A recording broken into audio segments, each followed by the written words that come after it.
as I say, I've never believed in any religion for my whole life, so it's a bit late to start believing now. It's never late, brother. I simply wouldn't believe it anyway because it's If the evidence was strong, would you accept it then? probably not, no. Even if the evidences were strong? I mean, So all I would say to you, my brother, is this. Look, I've made lots of claims. Those claims could be false, right? Or they could be true. The question now is, this chance meeting, are you going to just throw it behind your back and get on with your life? Or are you going to say, well, okay, he made some bold claims there.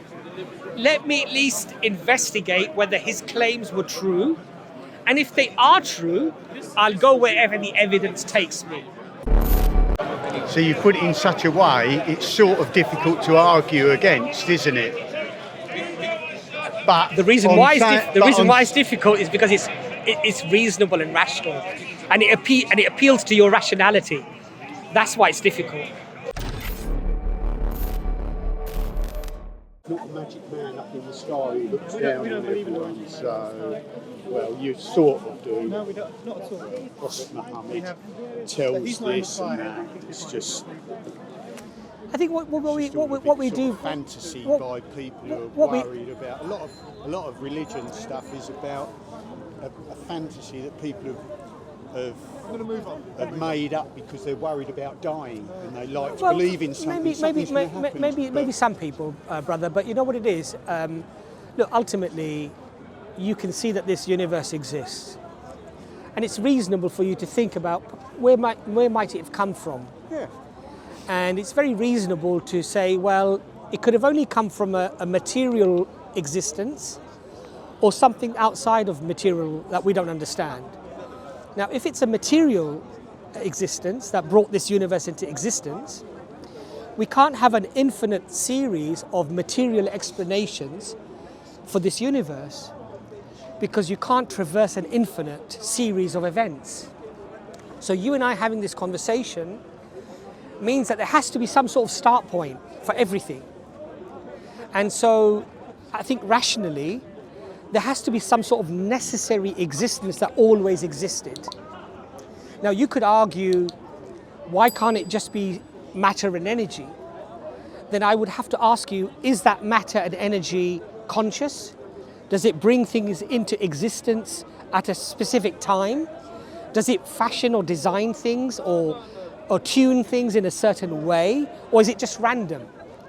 And so then we can look at that evidence, you see, and then what we can, I believe, and again it's subjective, of course you might not agree with it, but it's subjective, that you arrive at a place where you feel that the only rational explanation is some sort of necessary existence from which everything else exists, and this thing has to be incredibly powerful because the universe has a lot of power, a lot of energy. I mean, our sun is just one sun out of billions, trillions of suns, right? So it has to be incredibly powerful, whatever this thing is. And when we look at our universe, for example, we see that the fine-tuning of the universe goes into hundreds of decimal places, right? And that requires incredible intelligence. So when we look at all of these things, it seems reasonable. I'm not saying it's empirical, but it seems reasonable that this necessary existence is intelligent, incredibly powerful, and seems to have a will to bring into things existence when it chooses to do so. Now, if that is the case, or if that is a reasonable option, then one can say, well, okay, let's say there's a possibility that that might have happened, right? I just wanted to say a big thank you, Jazakallah khair, to all of our supporters on Patreon, and also all of you who have subscribed to the channel and are making comments and likes. All of this helps to support the dawah, and mashallah, the money generally goes towards transcripts, translations, and also the shorts that we're doing regularly, alhamdulillah. And all of that is having an impact on spreading the dawah. So Jazakallah khair, inshallah, keep your donations coming and help the dawah to grow. Jazakallah khair. Assalamu alaikum wa rahmatullahi wa barakatuh. Has this entity or this being or this necessary existence communicated with me as to what my purpose of life is? Why am I here? Is it just an accident of no reason, no importance? Or is there any explanation as to why I've been created and what my purpose of life is? So what we do find is that there were many people throughout history who claimed, I'm not saying that they were all true, they claimed that they were sent by this necessary existence, this intelligent, powerful being. And they claimed that they came with the concepts and the reasons as to why we were created and what our purpose of life was. And what we find is that we find a fairly consistent message throughout all of human history, which is to believe in this necessary existence, this creator, and to do good, be kind to one another, be just, be fair, don't rape, don't murder. We find this message fairly consistent throughout all of human history. Yes, of course, we find people who broke these teachings and they did horrible things. But we find this consistent message. Now, why should we believe that this message has indeed come from the Creator? What's the evidence for that? So as Muslims, we're told that the Quran is a revelation from God, from the Creator, this necessary existence. And in fact, the Quran claims that it could not have been any other way. And in fact, if you think this is not from the Creator, Allah says in the Quran, then you come up with a Quran like it. Or you come up with 10 chapters like it. And then and it's reduced then to one chapter like it. The shortest chapter in the Quran is 3 verses, 3 sentences. It's a very bold claim. How do you analyze that claim? Well, if you look at the time of the Arabs and you look at non-Muslim academics, they will tell you that the Arabs at that time reached the pinnacle of eloquence in the Arabic language. And in fact, they celebrated 2 things in Arabic culture: the birth of a son and the birth of a poet. Because the poet was let's say, the equivalent to your Facebook today. You had a poet, you could defeat other tribes with just your poetry. And it would carry on for generations. People would actually talk about that poetry. So Allah challenged those people. If you say these are the words of Muhammad, come up with just one chapter like it. The shortest chapter, my brother, is just Inna ataynaka al-kawthar fasalli rabbika wanhar inna shaniyaka huwa al-abtar. 3 lines. And those Arabs who were the most eloquent in rhetoric, in rhymes and prose, they couldn't match the Quran. And even his enemies said that these are not the words of Muhammad. These are not the words of any man. These are not the words of any spirit. They said this is some sort of magic. They attributed a supernatural cause to the Quran, but they could not say that Muhammad could have come up with these words and we can better these words. When we look at that miracle today, the grammatical miracle of the Quran, there are non-Muslims, for example, who became Muslim later, like Professor Raymond Farin, who wrote about the structural elements of the Quran. For him, it was a miracle. He said this could not be the work of any man. He accepted Islam. When we look at other works, from even people who are non-Muslims, who say that the Quran's Arabic is unique. It follows no grammatical principles and rules that were ever known by the Arabs. It's a unique way of writing the language. So what we now find, my brother, is we find good reasons to believe that the Quran's claim that it's a miracle is indeed somewhat provable to us when we investigate it. So I accept what you're saying to some extent, which is that there are some people who do turn to religion because of a fear of death, or they turn to religion because it gives them something to attach to.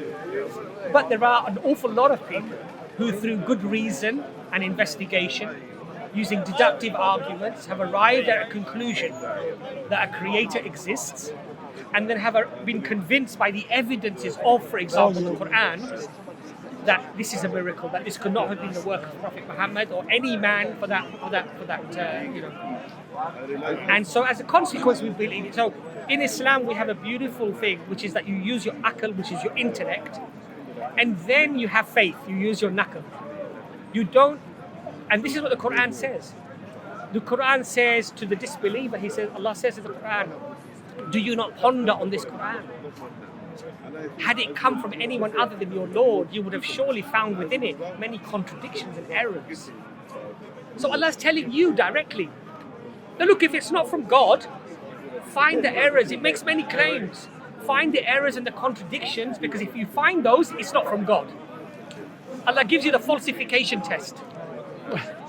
Could you explain to me? So what I'm, one second. Yeah, no, because so what I'm trying to explain to you, my problem brother, with is you- this, that yes, there is blind following. Yes, there is blind faith.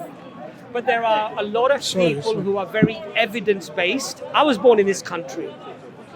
My area where I lived in, there was only 2 Asian families in the whole school. My religion was challenged all the time. And I thought to myself, why should I be a Muslim? Because my parents were Muslims. I could be a Muslim at home, and outside I could do what I like. Yeah. But I decided that before I took that step, I would justify the decision either way, based upon knowledge, investigation, and I would scrutinize these claims. And at the end of it, my brother, I was overwhelmingly convinced that it could not be explained in any other way other than it coming from the Creator. So I would say that's not blind faith or blind following. I did it through reason, through investigation, and really, scrutinize what I was going to have to do, because Islam is not easy. I had to wake up today at 6 a.m, right? I had to make my first prayer. The second one I've done here. Third one I'll do here as well. The fourth one I'll do here as well. The fifth one I'll do when I get home. I have to fast in a month and a half. It's Ramadan. A whole month I have to fast. As a young man in this country, I thought to myself, why should I do all of this if it's not at least convincing to me that the evidence is really strong to believe it, to accept it? So all I would say to you, my brother, is this. Look, I've made lots of claims. Those claims could be false, right? Or they could be true. The question now is, this chance meeting, are you going to just throw it behind your back and get on with your life? Or are you going to say, well, okay, he made some bold claims there. Let me at least investigate whether his claims were true. And if they are true, I'll go wherever the evidence takes me. I would say that's a much better approach for anybody to take. Would you agree with that? I suppose it just depends on the individual. As I say, I've never believed in any religion for my whole life, so it's a bit late to start believing now. It's never late, brother. I simply wouldn't believe it anyway, because it's If the evidence was strong, would you accept it then? probably not, no. Even if the evidences were strong? I mean, the thing about the Bible and Islam and this and that, it's like listening to someone who believes in conspiracy theories. A lot of them conspiracy theories you can't argue against because they make sense. But at the end of the day, you know it's just a conspiracy theory. Do you know what I mean? But what if there was evidence to back up the conspiracy theory? So, for example, if there was concrete evidence... I'm just not bothered anyway. I can't see what it'd do for me. Suppose, I suddenly believed in God, what difference would that make to my life? Well, the difference it would make to you is that, first of all, it would give you answers as to why you exist in the first place. Not really. What your purpose of life is, for example. Really? Well, if there is a God and He created you, and if He created you with a purpose, would you not want to at least find out what that purpose was? I mean, I can't understand why people can't just accept that humans evolved on this earth, and I'm here because my parents got together and had me. There's no big thing up in the sky created him for I'm just here, and then once my life's up, I'll die, and that'll be it. But what if that is not it? That's the point, though, isn't it, sir? The point here is that when you die, within the theist point of view, for most theists, there is an accountability of your life. If I was here, I don't see myself Now, doing anything. if I'm right, then there is an accountability. If I'm wrong, then there's no accountability, right? But if there is accountability, wouldn't it be better to at least find out whether that notion is true or not? Because, as you know, the theist will say that Allah has given enough evidence for the person who contemplates and thinks to turn to Him, and if he turns to Him, there's forgiveness and there's paradise. And if he decides to throw away the evidence, regardless of there being evidence, and leads a life of being carefree, then there's an accountability for that, and a potential punishment for that. So wouldn't you at least want to know whether that was true or not?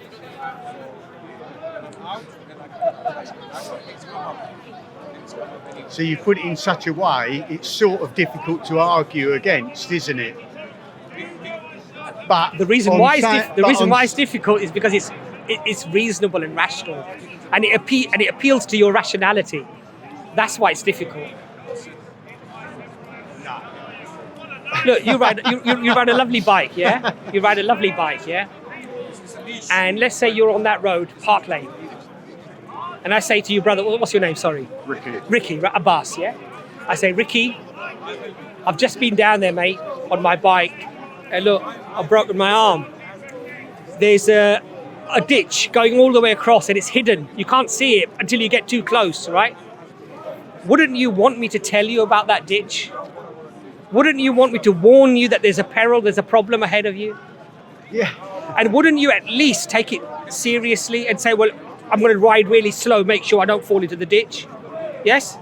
Well, yes, of course. I Right. mean, again, you're putting me in this situation where it's difficult to argue against, but brother, that's what I'm saying to you. That Allah is telling you that there's the greatest ditch that you can ever imagine, and that is the hellfire. And Allah is saying that it's the most wondrous place that you can't even imagine, which is the paradise. And Allah is telling you, Ricky, in the Quran, to the person who doesn't believe, that don't you ponder on this book. Had it been sent by anyone other than your Lord, you would have surely found in it many errors and contradictions. Allah is challenging you to challenge the Quran, to look at it, to contemplate about it. So all I'm saying to you, Ricky, is this. Look, I'm not saying be convinced by, I could be a good car salesman, right? I could really sell it to you well. And in fact, you know what? You might go away and say, oh, I don't know, I don't believe everything he said, right? You could come up with that conclusion, right? Yeah. But all I'm going to say to you is this, Ricky. We'll give you a copy of the Quran for free.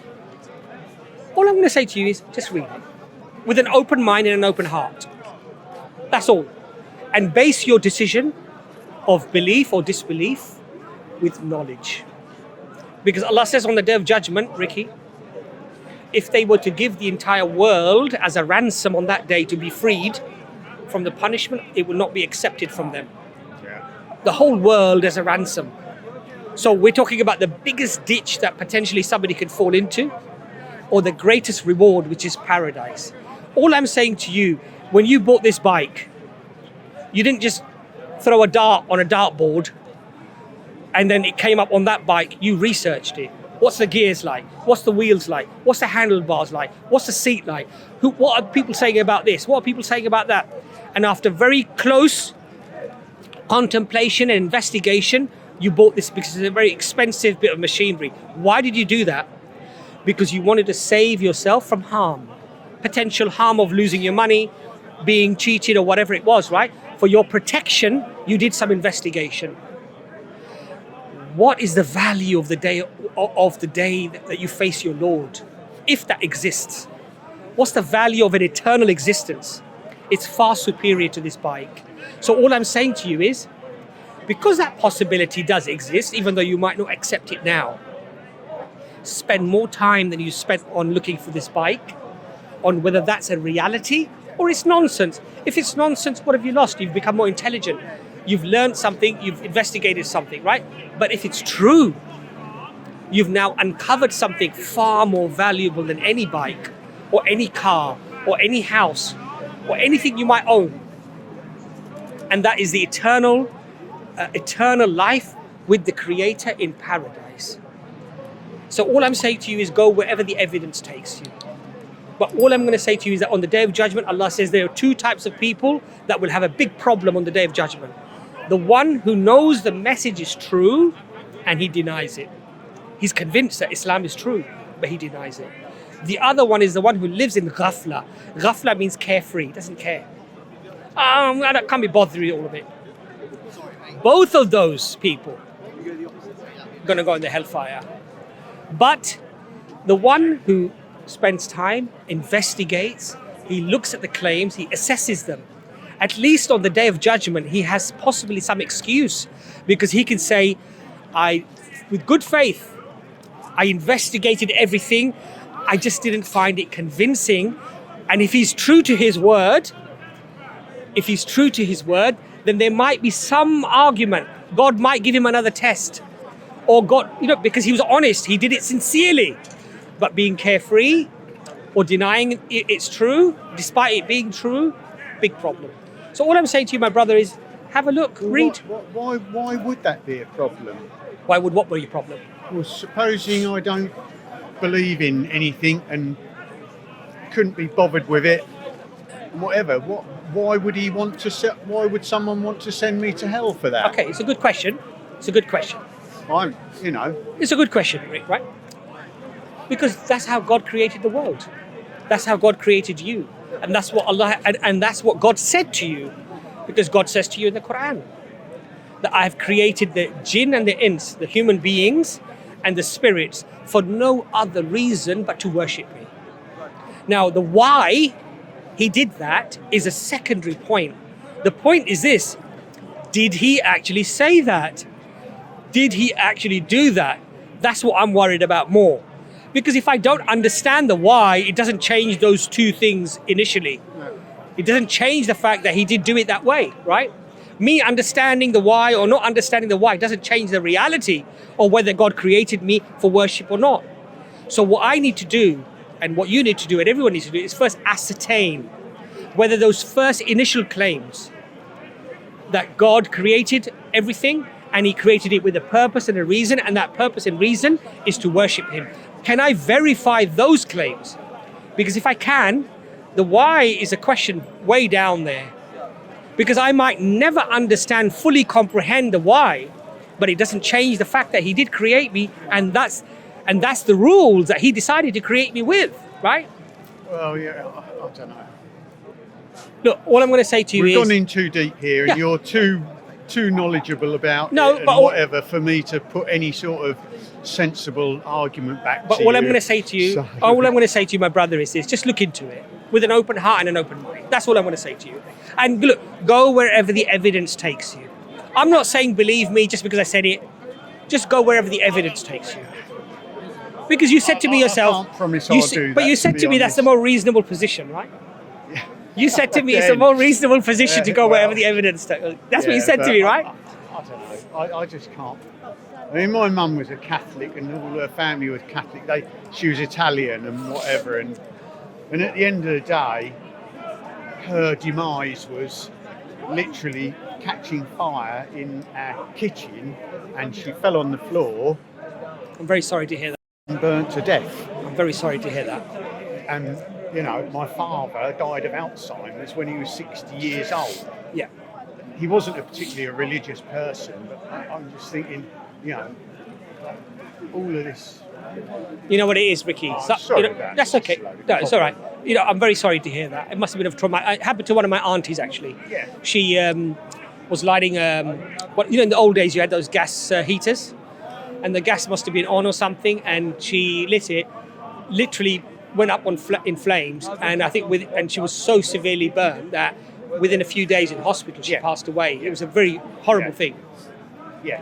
So, but the point, Ricky, is this: despite these very traumatic experiences that many people have gone through and probably will go through, what it doesn't do is it doesn't change the reality of what we've spoken about. That's what I'm trying to explain to you. So, God forbid somebody going through that doesn't mean God doesn't exist, doesn't mean that the Quran is somehow false. It just means that the mechanics of how everything works, we don't understand. But the one thing, Ricky, what we are told is this: it's very interesting. Allah says on the Day of Judgment, we will bring the person who has suffered the most in this world. In other words, throughout all of human history, this individual suffered more than anyone else. and we shall dip him for but a split second in paradise and question him, did you suffer anything in this world? And he will answer, I swear by you, my Lord, I have seen no suffering. So Allah says that on that day, this world and what happened in this world will become inconsequential. It will not matter.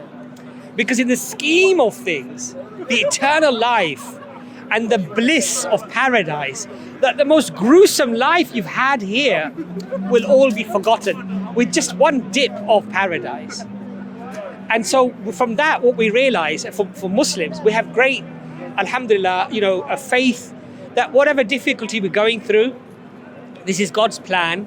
I don't understand it, but He promises me that if I bear it with patience and I still show gratitude, then there's a great reward.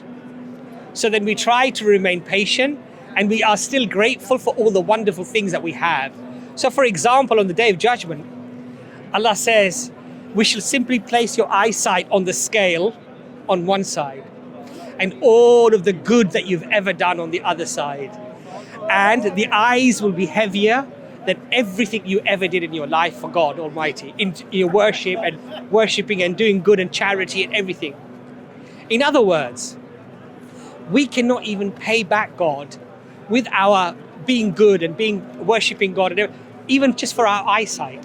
Because the miracle of that, the gift of that is such an extreme that we can't even, so we rely on God's mercy and His kindness, but all God expects you to do is just make an effort. That's all. It's not about, you got to be on the prayer mat 24, no. Islam, even if I smile at you and you smile back at me, it's a charity. It's a reward. If the brother comes to me, he says, I'm going to get you a coffee. I'm not asking for a coffee, by the way, yeah? That's a charity. That's a great reward in that. It's a great blessing in that. Feeding the hungry, feeding the poor. If there's a stone on the road and I move the stone out of the way because somebody might trip or your bike might go on the stone, that we're told even for that is a charity. There's a reward for that. Your whole life becomes a reward. And if you go through a traumatic experience and you say, I trust in you, I don't understand what happened here, but I trust in your plan, whatever your plan is, I'm still grateful because I have good health. I have eyes, I have my kidneys, my liver, my heart, everything's working. I still have the faculty to reason. I'm grateful for that, my Lord. There's a great reward for you in that. So your whole life becomes a reward. Okay. So all I'm going to say to you, my brother Ricky, Yeah. is I'm not saying follow, accept what I've said to you blindly, yeah? Because look, I could just be a good car salesman. I've said some fancy words and it was a great speaker, but I'm saying to you, this is my claim. Just look at the claim, just look at the evidence. If you're convinced, if you see, actually, you know what, it wasn't a car salesman, actually, he undersold it. It's much better than what he was telling me. Accept it. That's what I'm saying to you. Go wherever the evidence takes you. But don't be the one on the Day of Judgment who decided to be carefree, who said, I don't care. Be the one at least to say, look, if it's true, I care. But I'm gonna verify if it's true or not. That's all I'm saying to you, Ricky. And one other thing, Ricky, before you go. Yeah. People think things are a coincidence. This is no coincidence. You were meant to be here. I was meant to have this conversation. This is the plan of Allah. This is the plan of God Almighty. I can tell some of the things that I've said, I hope, inshallah, they've affected you. And you're thinking about things. And that's not an accident. That's happened for a reason. Now, the point here is this, Ricky. I think I'm thinking about things. The point now is, do you just forget about it? Or do you say, actually, you know what? Let me verify what he said to me. That's the thing. I think it's unlikely I'll go away and try and verify I hope you do. it. I hope you do. But I'll probably think about what you've said, and unfortunately, a lot of it I'll be thinking, Well, look, that bloke's a nice enough bloke, but I'm afraid he's a bit deluded. Okay, well, you know what, Ricky? I'd love to have that conversation with you. We've got an email address. Email me. Say, look, you said this, this, and this. I think you were wrong on that, wrong on this, wrong on this. I'm prepared to have that conversation with you. And that's the beautiful thing, Ricky. That, that we go wherever the evidence takes us. And this is what Islam is. Islam is not about blind faith. Ricky, Thanks a lot. it was a pleasure. That's all right. Sorry, No, I couldn't counter what you're saying. That's a bit all right. more, as I say, but That's all right. you Look, put an argument to me, and it's difficult to well, counter it. I just want you to think about it, and I just want you to look at the evidence. That's all. Nothing. It's not about convincing somebody on the spot. It's about saying, look, this is why I'm a Muslim. This is why I think it would be benefiting to you, and I think these are the reasons. And then you hopefully say, okay, well, let me look at what his reasons are, and if I find them convincing, I'll accept it. If I don't, at least I've made up my mind through knowledge. Yeah. Well, that's fair enough. Yeah. Trying to help to make someone's life better, I suppose. That's what it's all about, Ricky. Thanks a lot. Have a nice day. Bye.